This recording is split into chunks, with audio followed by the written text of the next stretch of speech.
I'm so much happy today. Nimefurahi sana. Jamani, mnamwona udada?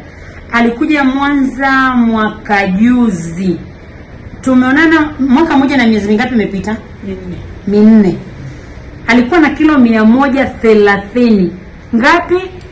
130. Leo nimemshangaa. Una kilo ngapi sasa? Niko pale 96. 96? Yes. Hongera, unajisikiaje? Niko sawa. Niko mwepesi. Yaani niko light. Niko lighter kushinda venye nilikuwa. Ni bidhaa zetu umetumia tangu tumefahamiana mpaka sasa au ulitumia ukaacha?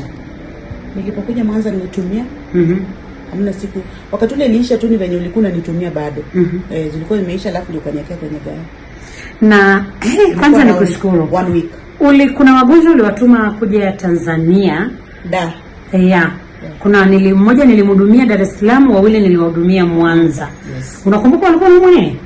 Kuna mmoja alikuwa na maumivu ya mgongo na kuna mwingine alikuwa na saratani ya titi. Yeah. Alikuwa na kansa ya titi. Naomba niambie wanaendeleaje? Yule kansa ya titi alitokea Mombasa. Alitokea Mombasa. Anaendeleaje? Yuko sawa. Alipona? Akapoa. Kwa fine, thank you. Yaani nilituma dawa lakini leo nimefurahi jamani.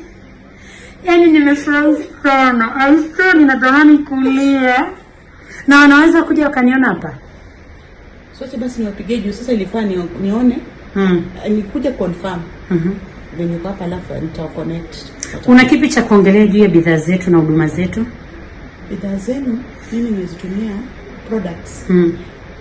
They are fine. Nilitumia sunana mimi ndio nilikuwa. Yeah. Alafu wale niliwaleta pia wana ushuhuda. Silifadhali waje washuhudie wenyewe. Lakini mimi kwangu mimi I've seen there is a difference. Kuna tofauti gani wakati ulikuwa na kilo 130 na sasa una kilo 90 na kitu? Nilikuwa na breathing. Kupumua. Nikipumua nilikuwa na washindwa, maybe nikifika mahali kupanda stairs, kupanda mlima, alafu kufanya tu kazi nilikuwa ni ngumu na usingizi. Yeah. Sasa venye nilikuwa heavy, usingizi ulikuwa unakuwa sana. Lakini saa hizi nasikia at least I feel much lighter. Last time tuliongea ilikuwa mwezi wa 4 mwaka huu. Ukaniambia unatamani kufanya biashara na bidhaa zetu. Yes. Hilo bado iko au ilienda? Niko na hiyo unaita azma. Niko na hiyo aspiration.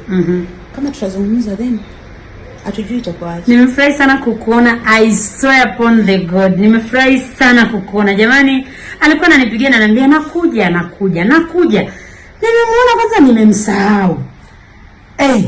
Kitu kilikuwa kama kipipa. Yaani kama kiti ya moto. Yaani angalieni. Kweli amepungua. I'm so much happy. Jamani, tumieni bidhaa za Nifo.